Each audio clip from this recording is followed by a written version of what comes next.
The morning sun cast a warm glow over the Johnson family's two-story home as Marcus Johnson stepped into his backyard. At 52 years old, with salt and pepper hair and kind eyes, Marcus took pride in how the space looked. The well-maintained lawn stretched across a quarter-acre, with flowering bushes lining the white fence. Today, this yard would host something special, his mother's 70th birthday celebration. Marcus checked his watch. 9:30 a.m. They had exactly 5 hours before guests would arrive. His wife Sarah emerged from the back door carrying a clipboard, her organizational skills in full display. As a third-grade teacher, she brought the same attention to detail to family events as she did to her classroom. The tables will be set up here. Sarah pointed to the left side of the yard, and the DJ booth over there. She gestured to the right corner. The caterers need access to the side gate. Their teenage children, Jamal and Tiana, dragged themselves outside, still sleepy but ready to help.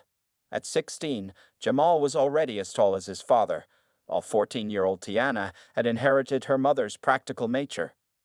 "Grandma's going to love this," Tiana said, scrolling through her phone to show her father the playlist she'd created.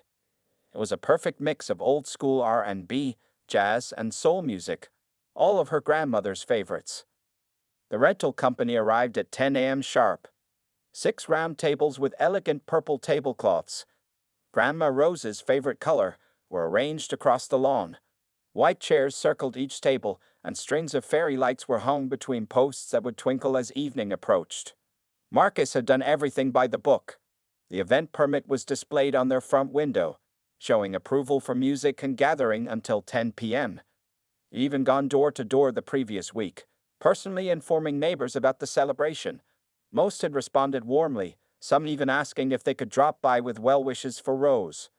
At noon, the catering van pulled up.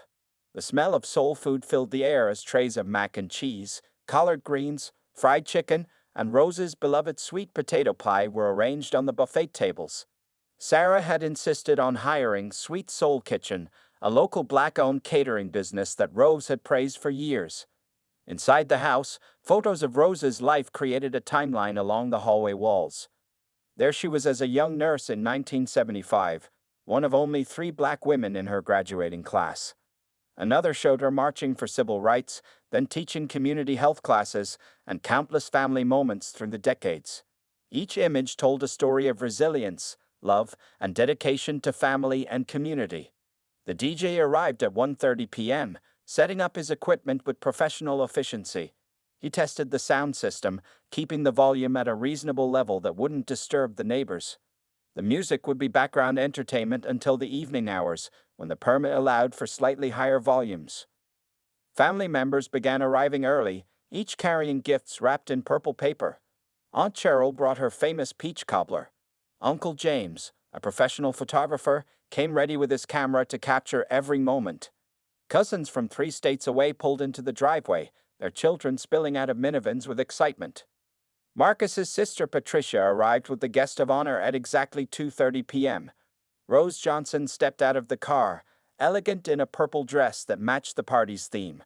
Her silver hair was styled perfectly, and her eyes widened at the sight of her entire family gathered in the backyard.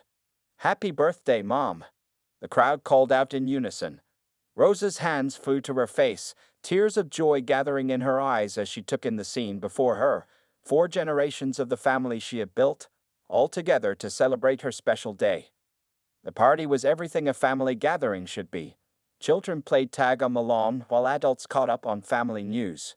The music created a perfect backdrop as people filled their plates with food. Love and laughter filled the air, and Rose moved from table to table, sharing hugs and stories with each guest. Marcus watched his mother's joy with satisfaction. Everything was perfect: the weather, the food, the music, and most importantly, the love that surrounded them.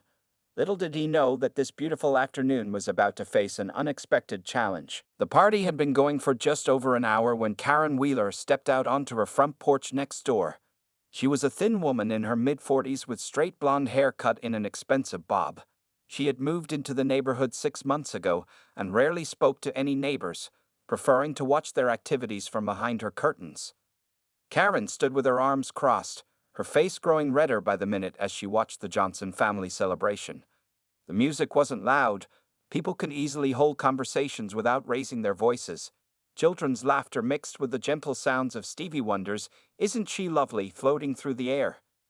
Instead of walking over to talk to the Johnsons like a neighbor would, Karen pulled out her phone. Her fingers jabbed at the screen as she dialed 911, pacing back and forth on her porch.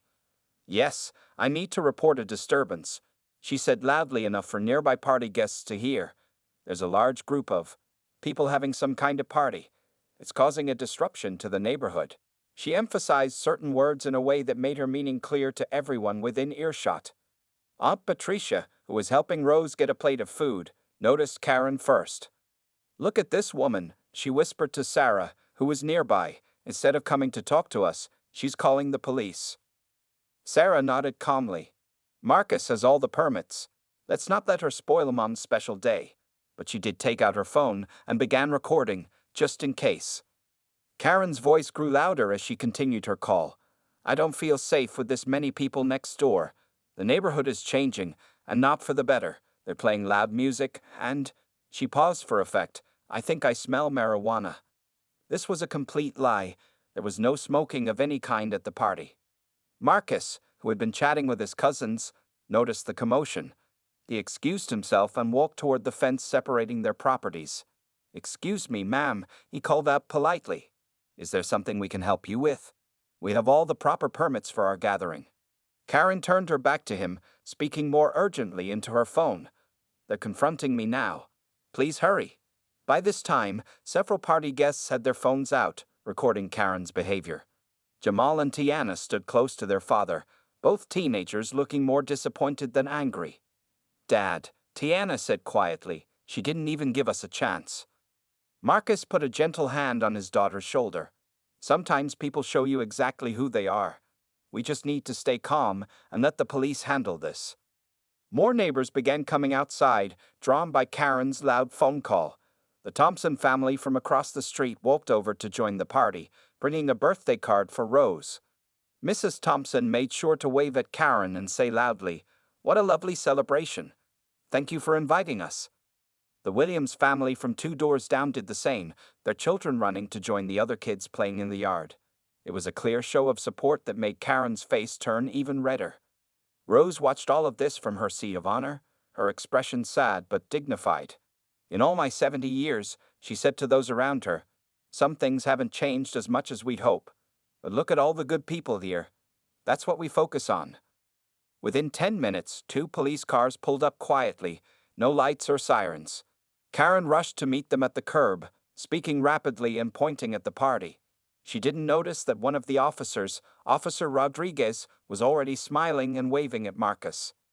The other officer, Officer Chen, stayed to talk with Karen while Officer Rodriguez walked over to greet the Johnsons.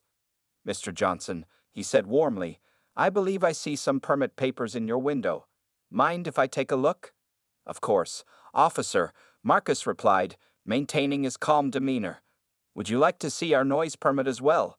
We made sure to get everything in order." As Officer Rodriguez reviewed the paperwork, Karen's voice could be heard getting louder and more frustrated. She clearly hadn't expected this kind of response from law enforcement. The party guests continued their celebration, but now everyone was watching to see what would happen next. Officer Rodriguez walked through the Johnsons' front yard, taking note of the clearly displayed permits in the window. He had known Marcus Johnson for years through community outreach programs at the local youth center, where Marcus volunteered as a mentor. The sound of gentle music and children's laughter made it clear this was exactly what the permits described: a family birthday celebration. "Everything looks in perfect order, Mr. Johnson," Officer Rodriguez said, checking the noise permit. He pulled out a decibel meter from his pocket. "Mind if I take a quick reading, just for our records?" "Please do," Marcus replied, standing confidently beside the officer. The meter showed the music was well within legal limits. Meanwhile, Karen Wheeler was becoming increasingly agitated as she spoke with Officer Chen near the street. Her voice grew louder with each passing minute, while Officer Chen maintained his professional calm. But there must be something illegal going on. Karen insisted, her designer sandals tapping rapidly on the pavement. There are too many of them, and they're being too loud. She struggled to find actual violations to report. Officer Chen raised an eyebrow. Ma'am, could you clarify what you mean by too many of them? Several phones were still recording as Karen's face reddened. You know what I mean. This neighborhood has standards. They're bringing down property values with their music and their food and she gestured wildly at the gathering. Their legal family birthday party? Officer Chen finished for her, his voice professionally neutral but firm. Ma'am, I need to inform you that making false reports to police is a serious offense. Additionally, your comments could be interpreted as, "Do you know who I am?" Karen interrupted, pulling out her phone again. "I'm calling your supervisor. I'm on the board of the Highland Park Country Club. I have connections." While this scene unfolded, Rose Johnson stood up from her seat of honor. Despite her family's protests, she walked slowly but purposefully toward the fence. Her purple dress sparkled in the afternoon sun as she approached Officer Rodriguez. "Young man," she said warmly, "would you and your partner like some sweet potato pie? I know your job isn't easy, and we appreciate you handling this situation professionally." Officer Rodriguez smiled respectfully. "Thank you, ma'am, and happy birthday. I apologize for this interruption to your celebration." "Oh, don't you worry about that," Rose replied, her voice carrying clearly across the yard. "In my 70 years, I learned that the best response to hatred is to show even more love. Would you please tell that young woman over there that she's welcome to join us? There's plenty of food, and maybe if she got to know us." Karen, who had overheard this exchange, turned an even deeper shade of red. "This is ridiculous. You're all just going to let them." She stopped mid-sentence as she noticed more neighbors had gathered, many holding up phones, recording her behavior. Officer Chen cleared his throat. "Ma'am, this is your final warning. The Johnsons have all proper permits and are breaking no laws. However, if you continue to make false reports and disrupt the peace, we will have to take appropriate action." At that moment, a sleek black car pulled into Karen's driveway. A well-dressed man stepped out, looking extremely annoyed. It was Richard Wheeler, Karen's husband, who had received multiple urgent texts from neighbors about his wife's behavior. "Karen," he called out sharply, "inside. Now." But Richard, there? Inside. He turned to the officers and the Johnsons. "I sincerely apologize for my wife's behavior. This won't happen again." The look he gave Karen made it clear there would be serious conversations happening in the Wheeler household. As Karen was led inside by her furious husband, Officer Rodriguez turned to Marcus. "Mr. Johnson, you're clear to continue your celebration. If you have any further issues, please don't hesitate to call us directly." The officers left shortly after, each carrying a piece of Rose's sweet potato pie wrapped in napkins. The party guests began to relax again, the music continued to play, and children resumed their games on the lawn. But now there was an additional layer to the celebration, a sense of dignity maintained and justice served, all without lowering themselves to Karen's level. Sarah hugged her mother-in-law. "Mom, you handled that with so much grace." Rose smiled, watching her family return to their joyful celebration. Sometimes, the best revenge is simply being happy, and showing others their hatred has no power over you. By Sunday morning, videos of Karen Wheeler's behavior had spread across social media like wildfire. Deanna Johnson woke up to find that her TikTok post of the incident had gained over 500,000 views overnight. Her phone kept buzzing with notifications as people shared and commented on the video. "Dad," she called out, walking downstairs in her pajamas. "The video is going viral. People are really angry about what Mrs. Wheeler did." Marcus looked up from his morning coffee and newspaper. "Just remember, Tiana, we don't want to spread hate. The videos show what happened, and that's enough." The Johnson family had captured everything clearly, from Karen's initial phone call to her interaction with the police. But it was the videos from their neighbors that told the full story. Mrs. Thompson from across the street had recorded Karen's racist comments in perfect detail. Mr. Williams had captured the moment when Officer Chen warned her about making false police reports. Sarah sat at the kitchen table, scrolling through her phone. "The neighborhood Facebook group is blowing up," she said. "People are sharing stories about other times Karen has caused problems." A woman named Janet posted about how Karen had called security on her teenage son for jogging in the neighborhood. Another neighbor, Mr. Garcia, shared how Karen had complained to the HOA about his ethnic garden decorations. With each news story, the pattern of Karen's behavior became clearer. By noon, local news stations were reaching out to the Johnson family for interviews. A reporter and camera crew parked outside their house, hoping to get a statement. "Should we talk to them?" Sarah asked her husband. Marcus thought carefully before answering. "Let's call Rose first. This is her story too." When they called Rose, she was already aware of the situation. Her church friends had been sending her links to the videos all morning. "Tell the truth with dignity," she advised.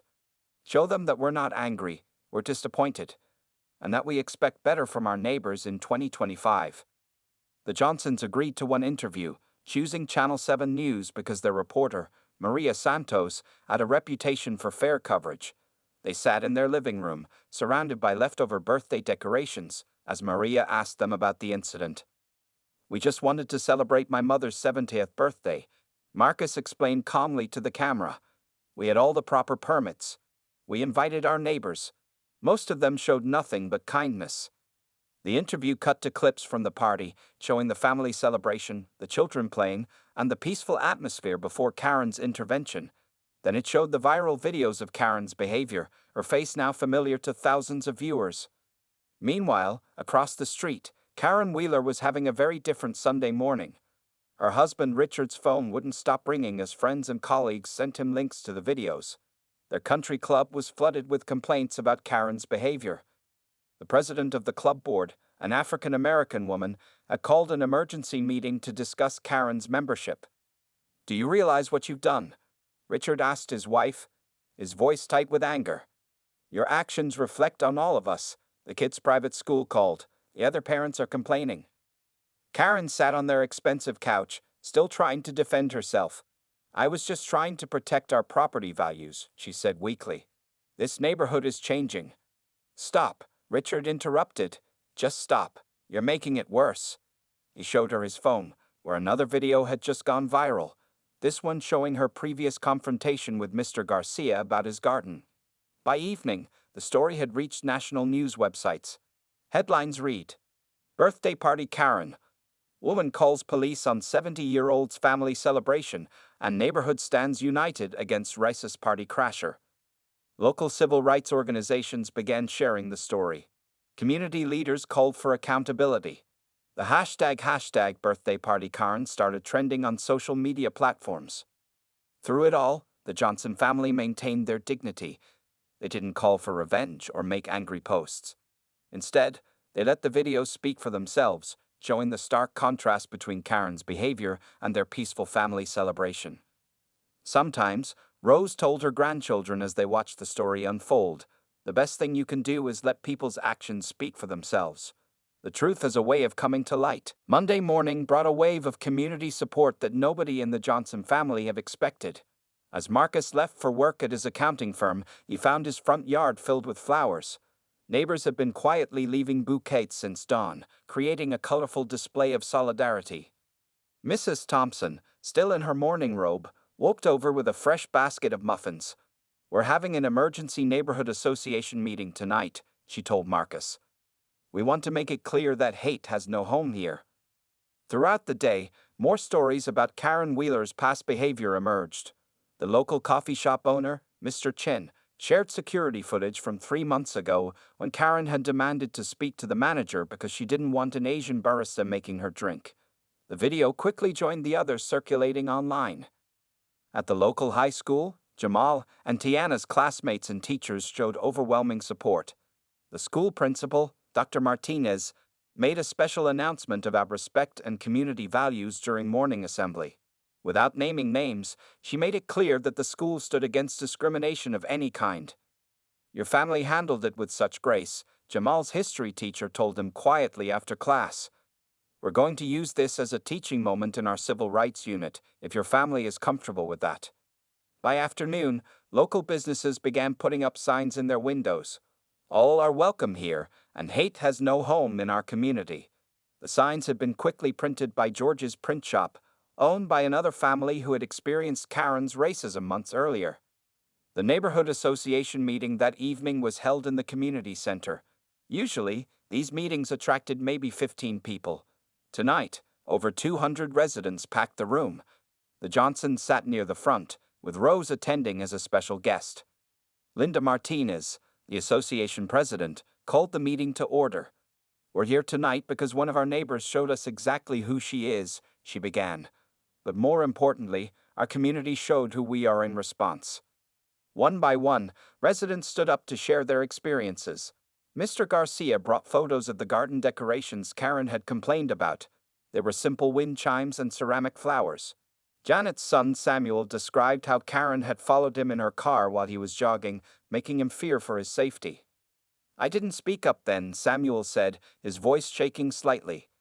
"I thought maybe I was overreacting, but now I know I should have said something." The community center's director, Mrs. Washington, stood up next. "I propose we create a neighborhood inclusion committee," she announced. "We need formal guidelines for handling discrimination and harassment." The Johnsons handled this situation with incredible dignity, but they shouldn't have had to face it alone. The vote was unanimous. The new committee would include members from various backgrounds, with Rose Johnson invited to be an honorary advisor. While the meeting continued across town, the local news ran an evening segment titled "Community United: How One Woman's Racism Brought a Neighborhood Together." They showed clips of the growing flower display in the Johnsons' yard, the business signs, and interviews with neighbors. Back at the Wheeler house, Karen watched the news through her living room window, afraid to leave her house after seeing all the negative comments online. Her husband Richard had barely spoken to her since Sunday. The meeting ended with unexpected joy when Mr. Williams, who owned the local ice cream shop, announced he was creating a new flavor called Rose's Birthday Bash, sweet potato pie ice cream with pieces of pecan praline. "All proceeds will go to the new inclusion committee," he announced. As the Johnsons drove home that evening, they passed Karen's darkened house. The contrast was striking. While their own yard bloomed with flowers of support, Karen's pristine lawn stood empty and uninviting. "Look at all these people coming together," Rose said, looking at the photos of the meeting on Sarah's phone. "Sometimes it takes darkness to show you where the light is." Tiana nodded, updating her social media with positive images from the meeting. "Grandma, people are asking if they can interview you for a podcast about community building. They say you're showing everyone how to fight hate with grace." Rose smiled, patting her granddaughter's hand. "Tell them yes, because this isn't just about one woman's bad behavior anymore. It's about showing the world how a community should respond to hate, with unity, strength, and love." Tuesday morning arrived with more consequences for Karen Wheeler, as she walked into her office at Morrison Financial Group, where she worked as a senior investment advisor. She noticed the strange looks from her coworkers. The usual morning greetings were replaced with silence. Her first hint of trouble came when her computer wouldn't log in. The second came minutes later when Helen Roberts, the head of human resources, appeared at her desk with 2 security guards. "Mrs. Wheeler, please come with us," Helen said firmly. The other employees pretended to work while watching the scene unfold. In the conference room, Karen found herself facing not only Helen but also James Morrison, the company's African-American CEO, who had flown in specifically for this meeting. On the large screen behind them played the viral videos of her behavior at the Johnsons' party. "Mrs. Wheeler," Mr. Morrison began, his voice calm but stern, "our company manages over $5 billion in investments. Many of our clients and employees come from diverse backgrounds. We pride ourselves on being an inclusive workplace." Karen shifted uncomfortably in her chair.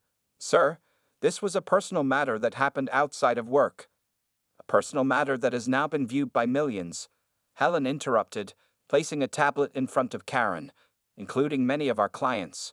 Would you like to see the emails we've received since yesterday?" The tablet showed dozens of messages from angry clients threatening to take their business elsewhere. Several mentioned their own experiences with discrimination. One of their biggest clients, a pension fund representing teachers, had already suspended their account pending review. "Your actions directly conflict with our company's values and policies," Mr. Morrison continued. "The anti-discrimination agreement you signed when joining Morrison Financial was not just a piece of paper, it was a commitment." Meanwhile, across town, Marcus Johnson was also in a meeting at his accounting firm, but his was very different. His boss, Mrs. Anderson, had called him in to express the company's support.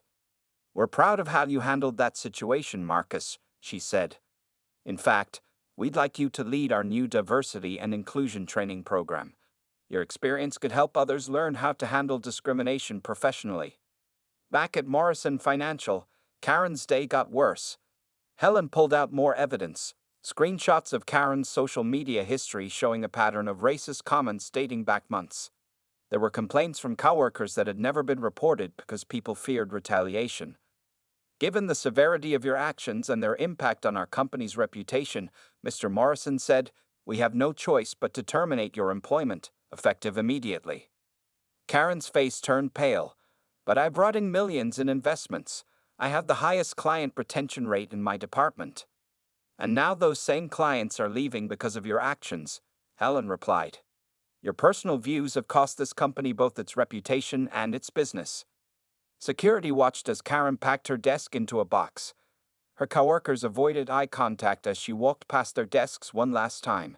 Outside, a news van had parked across the street, hoping to catch her exit. That evening, local business news reported on Morrison Financial's swift action.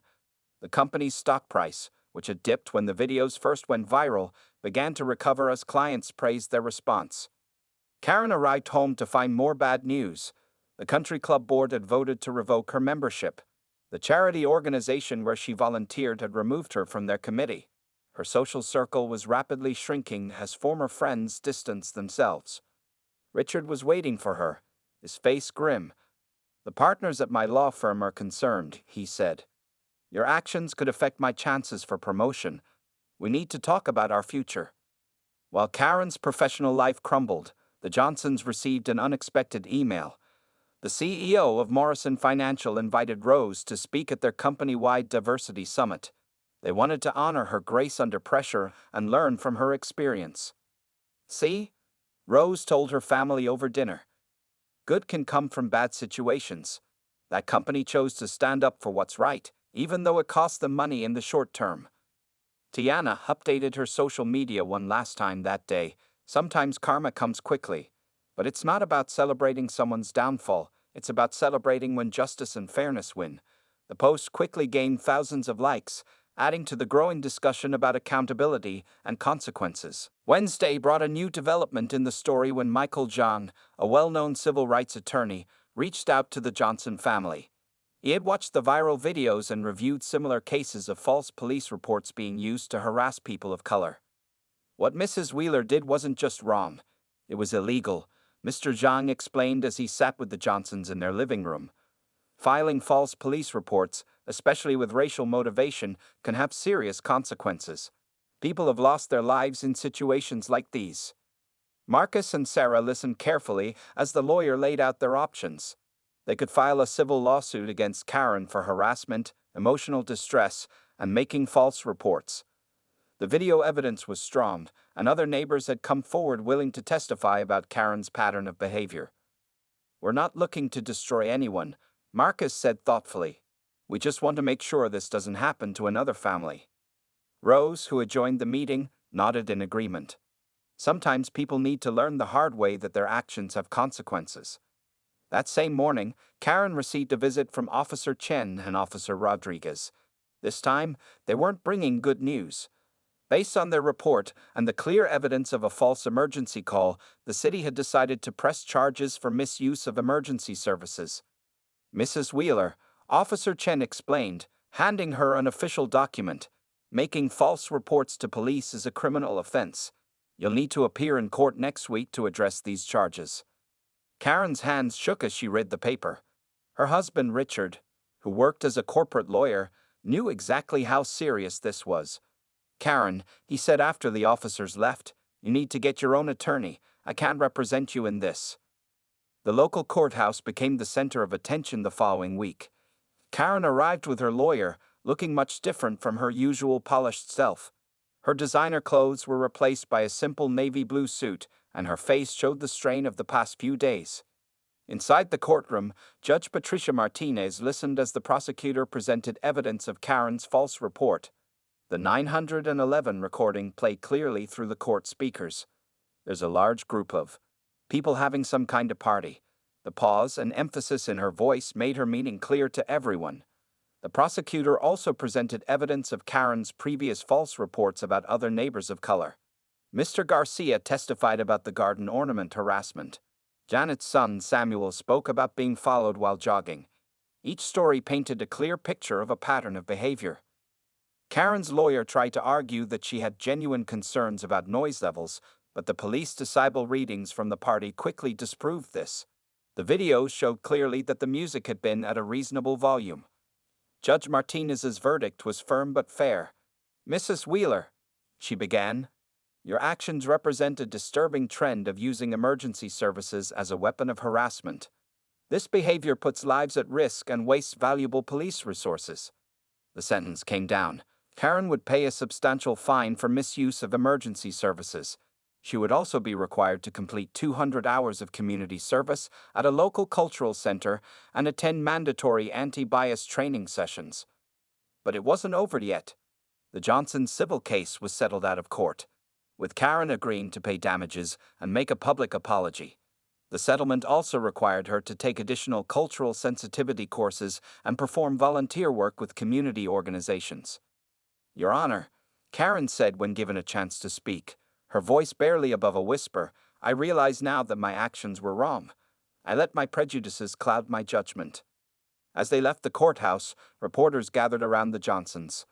"We hope this case sends a message," Marcus stated calmly. "Using the police to harass people because of their race isn't just morally wrong, it has real legal consequences." Rose added her own wisdom. "The law exists to protect everyone equally. Today, it did its job." The story made headlines across the country.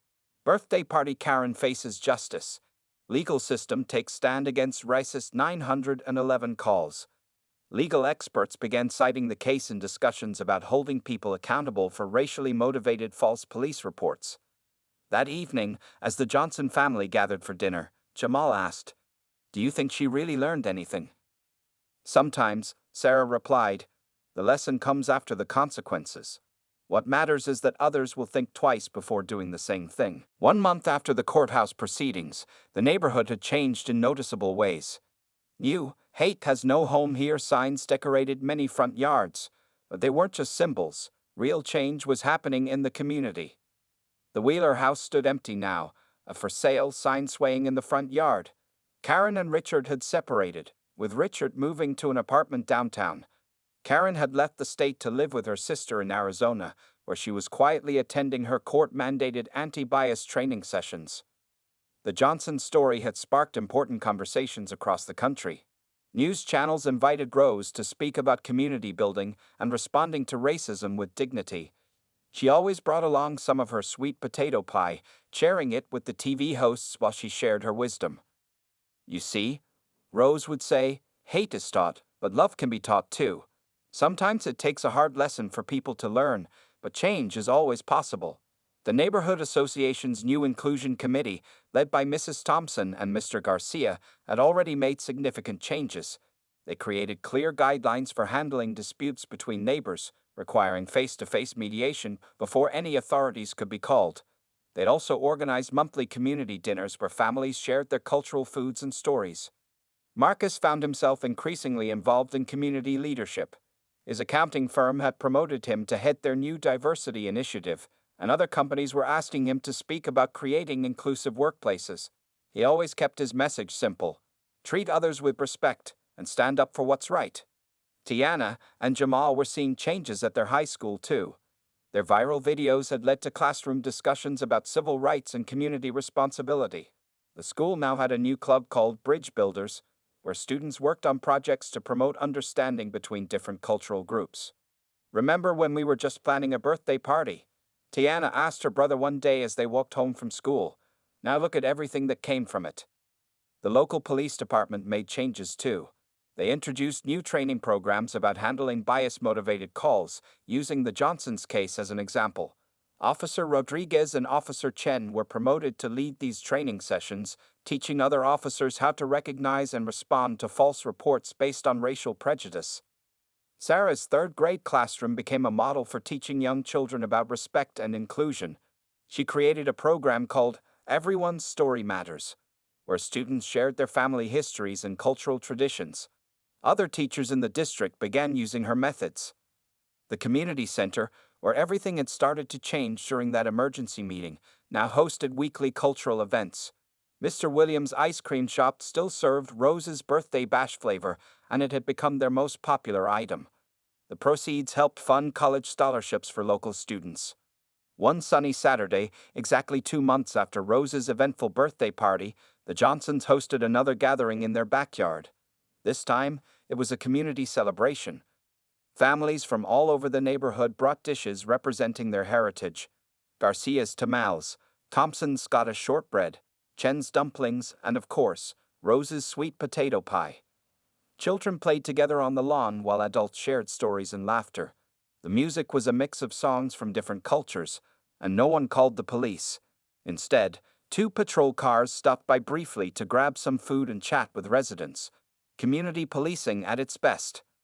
As Rose watched from her favorite chair, she saw something beautiful: people of all backgrounds coming together, not because they had to, but because they wanted to. The Wheeler incident, though painful at the time, had helped create something positive and lasting. "Grandma," Tiana said, showing Rose her phone, "guess what? The video of you speaking at the TV station has over 1 million views now. People are calling you Wisdom Rose in the comments." Rose laughed softly. "Well, sometimes wisdom comes from living through hard times and choosing to make something good out of them." The Wheeler house sold quickly, purchased by a young interracial couple with twins.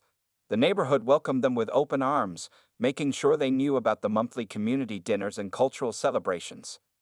As the sun set on another peaceful day in the neighborhood, Marcus looked around at the positive changes that had grown from that challenging situation. "Mom," he said to Rose, "your 70th birthday party really did change things, just not in the way we expected." Rose smiled, watching her grandchildren teach the neighbors' kids a new dance. "Sometimes," she said, "the best birthday gifts are the ones you don't expect. Like watching love triumph over hate, and seeing a community come together to stand up for what's right."